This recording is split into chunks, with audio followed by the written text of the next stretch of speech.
এতিয়া চাওক আমাৰ কামটো হৈছে মানে ভাৰত চৰকাৰৰ উদ্দেশ্যটো হৈছে যে ৰপ্তানি কৰা। আমিতো ভাৰতবৰ্ষই ধৰক মছলা সবচে বেছি উৎপাদন কৰোঁ, চবতকৈ বেছি আমিয়ে মছলা খাওঁ আৰু আমিয়ে বেছি ৰপ্তানি কৰোঁ ভাৰতবৰ্ষৰ পৰা। গতিকে আমি চাওঁ যে আৰু আমাৰ যিহেতু উত্তৰ পূৰ্বাঞ্চলৰ কৃষকখিনিয়ে জৈৱিকভাৱে বেছি মানে খেতি কৰে দেই, আমাৰ সেই সুবিধাটো আছে। আৰু আমাৰ ইয়াৰে হালধি হওক, জালুক হওক, আদা হওক, ইয়াৰে যিটো ইন্ট্ৰিনচিক কোৱালিটি, যিটো মানে ভিতৰৰ মানে যিটো গুণাগুণ দেই, সেইটো আমাৰ বেলেগ ৰাজ্যত কৰা খেতিতকৈ বহুত উন্নত।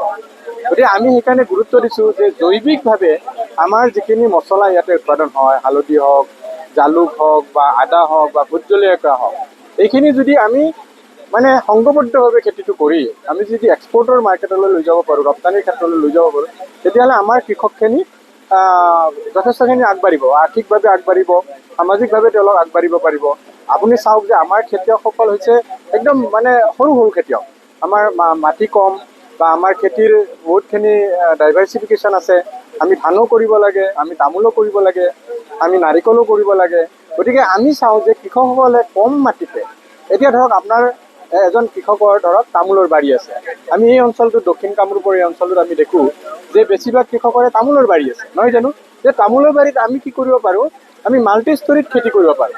মানে ধৰক তাতে আপুনি হালধিও খেতি কৰিব পাৰে, জালুকো খেতি কৰিব পাৰে, জলকীয়াও লগাব পাৰে। কেৱল আপুনি মানে খেতিয়কখিনি অকণমান কাৰিকৰী দিশত প্ৰশিক্ষণটো পাব লাগে। আমি সেই ব্যৱস্থাটো কৰি আছোঁ।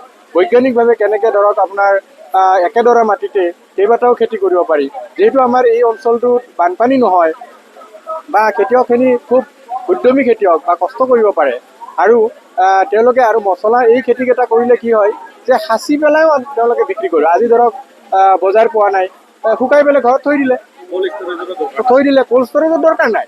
আৰু যিহেতু ইয়াত আমাৰ FPO বা ফাৰ্মাৰ্ছ প্ৰডিউচাৰ কোম্পানী বা অৰ্গেনাইজেশ্যন হৈছে, গতিকে তেওঁলোকে গোটেইখিনি কৃষক একেলগ হৈ পেলাই সৰু সৰু খেতিয়ক যিহেতু তেওঁলোকে এই ছ'চাইটিটোৰ মাধ্যমেৰে বস্তুখিনি বিক্ৰী কৰিব পাৰে।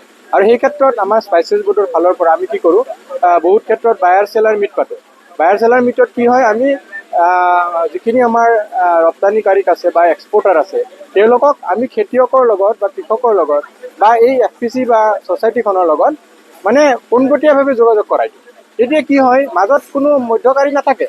আমাৰ মধ্যকাৰীসকলে বেছি মুনাফাটো তেওঁলোকে পায়। গতিকে খেতিয়কসকলে যিহেতু পোনপটীয়াভাৱে বিক্ৰী কৰিব, গতিকে তেওঁলোকে মুনাফাটো বেছিকৈ পাব আৰু হতাশ হোৱাৰ কোনো সমস্যা নাথাকে। আৰু তেওঁলোকে যিহেতু এটা কোৱালিটিৰ বস্তু, গুণগত মানৰ বস্তু দিব, সেই এক্সপৰ্টাৰজনৰ লগত তেওঁলোকৰ এটা সম্পৰ্ক হ'ব। আৰু এজন এক্সপৰ্টাৰে ধৰক প্ৰত্যেকজন কৃষকৰ ওচৰত গৈ 50 কেজি বা 100 কেজি বস্তু কিনিব নোৱাৰে। এই ক্ষেত্ৰত এই ছ'চাইটিখনৰ বা FPC-টোৰ খুব গুৰুত্বপূৰ্ণ ভূমিকা থাকে। আমি জৈৱিক প্ৰমাণ পত্ৰৰ কাৰণেও তেওঁলোকক সহায় কৰোঁ।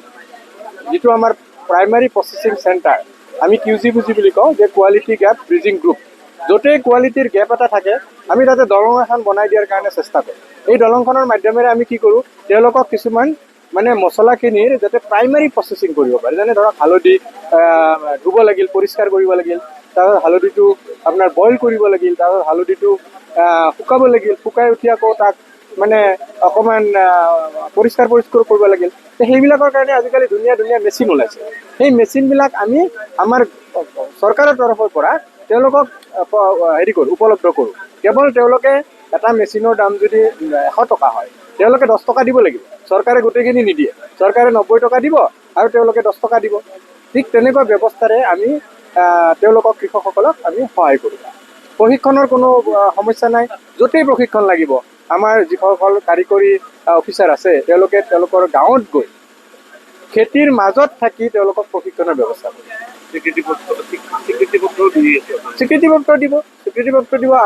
মই সেইকাৰণে গুৰুত্ব দিছোঁ যে আমি জৈৱিক প্ৰমাণ পত্ৰৰ কাৰণে আগবাঢ়িব লাগে। আমি খেতিখিনি কৰোঁ, জৈৱিকভাৱেই কৰোঁ, কিন্তু এখন প্ৰমাণ পত্ৰ যদি নাথাকে, ভাৰত চৰকাৰে এইটো ব্যৱস্থা কৰিছে, NPOP বুলি কয়, national programme for organic production. National programme for organic প্ৰডাকশ্যনত কি হৈছে, এতিয়া সংশোধন কৰা হৈছে। 8 নম্বৰ সংশোধনটোত কি হৈছে, আগতে আমাৰ 3 বছৰ লাগিছিলে, আজিকালি আমি এবছৰতে তেওঁলোকক চাৰ্টিফিকেটখন দিব পাৰোঁ, যদি আমাৰ ৰাজ্য চৰকাৰে তেওঁলোকক এখন চাৰ্টিফিকেট দি দিয়ে যে এই মানুহখিনিয়ে যোৱা 3-4 বছৰ ধৰি জৈৱিকভাৱে খেতি কৰি আছে। গতিকে তেওঁলোকক আমি এবছৰতে উপলব্ধ কৰাই দিব পাৰোঁ। আৰু যিহেতু তেওঁলোকে এটা গ্ৰুপত কৰিব, খৰচটো বেছি নাই, আৰু খৰচটোৰ কাৰণে আমাৰ চৰকাৰেও সাহায্য কৰিব। আজি আমাৰ প্ৰগতি কৃষক সমবায় সমিতিৰ বছৰেকীয়া বাৰ্ষিক সভা আছিলে, য'ত আমি প্ৰায় 350 মানুহ শ্বেয়াৰ হোল্ডাৰক আমি ইয়াত মাতা হৈছে। আৰু তেওঁলোকৰ আগত আমি যোৱা বছৰত আমি কি কাম কৰিলোঁ তাৰ ওপৰত তেওঁলোকক মানে বিতংভাৱে জনাই দিয়া হৈছে। আৰু আহি থকা সময়ত ভৱিষ্যতে আমি কেনেকৈ পদক্ষেপ লৈ পেলাই আগবাঢ়ি যাম, FPO-টো আগবাঢ়ি যোৱাত কি আমি কাম কৰিম, সেইবিলাকৰ বিষয়ে তেওঁলোকৰ আগত অৱগত কৰা হৈছে। বিশেষভাৱে কি কাম কৰিব নেক্সট আমি বিশেষকৈ ব্যৱসায়ৰ ক্ষেত্ৰত আমি চাব গ'লে আমি জালুকৰ ব্যৱসায়টো আৰু বহলভাৱে কৰিম বুলি ভাবিছোঁ। তাৰ উপৰিও আমি হালধিৰ ওপৰত বহলভাৱে ব্যৱসায়ত আগবাঢ়ি যাম বুলি ভাবিছোঁ। লগতে আমি অন্যান্য স্কিম যেনেকৈ গভমেণ্টৰ স্কিমেই হওক বা বিভিন্ন চৰকাৰী বেচৰকাৰী অনুষ্ঠানৰ পৰা সা সুবিধা আমি যাতে আমাৰ কৃষকসকলক বা শ্বেয়াৰ হোল্ডাৰসকলক দিব পাৰোঁ, সেই প্ৰচেষ্টাৰে আমি আজিৰ এই AGM-টো পাতা হৈছে। হালধি আৰু জালুকৰ কেনেকুৱা ব্যৱসায় আপোনালোকে কেনেকুৱা পাইছে? আমি যোৱা 2 বছৰে আমি জালুকৰ ব্যৱসায়ৰ লগত জড়িত হৈ আছোঁ। তো যোৱা 2 বছৰত আমি দেখিলোঁ যে জালুকৰ ব্যৱসায়টো এটা খুব ভাল মানে প্ৰফিটেবল বিজনেছ হয়। তো যোৱা বছৰ আমি প্ৰায় 1.5 টন মানে জালুক, শুকান জালুক আমি ছাপ্লাই দিছোঁ, য'ত আমি প্ৰায়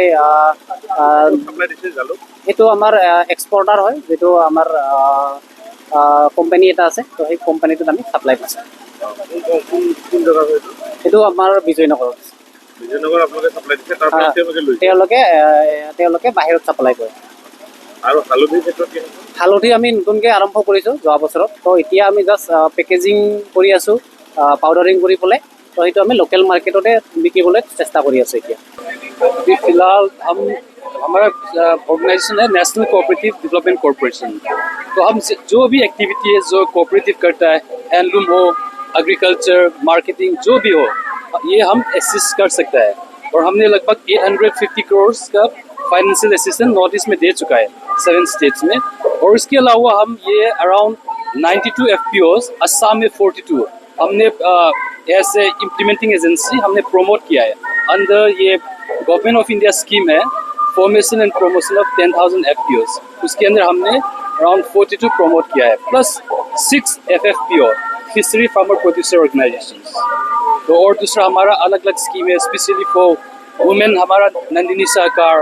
और जो भी सोसाइटी है लाइक जो नया सोसाइटी या युवा का सोसाइटी, और जो सोसाइटी इनोवेटिव आइडिया है, ये हमने नया स्कीम NCDC का है, वो हम कहते हैं युवा सहकार।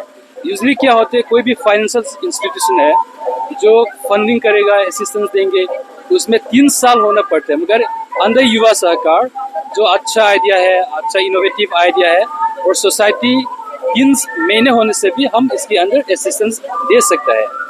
स्पेशली सर ये कामरूप डिस्ट्रिक्ट में कोई स्पेसिफिक है आप लोगों ने जो नया लाया है स्कीम्स? जो FPO वाला जो फिलहाल तो यहाँ पे नहीं है, बट लाइक बाकी डिस्ट्रिक्ट्स में है, क्योंकि वो हमने सेलेक्ट नहीं करता है, वो सेंटर से आते हैं, अकॉर्डिंगली अलॉटमेंट आते हैं, उसके अकॉर्डिंग हम इम्प्लीमेंट करते हैं। सर आपने और एक बात बोला मेघालय के लिए, मेघालय में एक हाँ, वो क्या पिगरी मिशन करके वो क्या होते हैं, लाइक स्टेट गवर्नमेंट का प्रोजेक्ट है, उसने पिगरी सेक्टर को as throughout the state develop करने के लिए फंडिंग NCDC से लिया है। तो हमने उनको मोर देन 200 करोड़, उसमें लोन पोर्शन भी है, सब्सिडी पोर्शन भी है, उसको हमने असिस्टेंस किया हुआ है। बेसिकली कौन सा एरिया में डेवलप हो रहा है? ये हर स्टेट के थ्रू आउट द स्टेट के लिए ये पूरा मेघालय ऑल स्टेट। तो कब से हो रहा है सर ये 17-18 के टाइम पे है।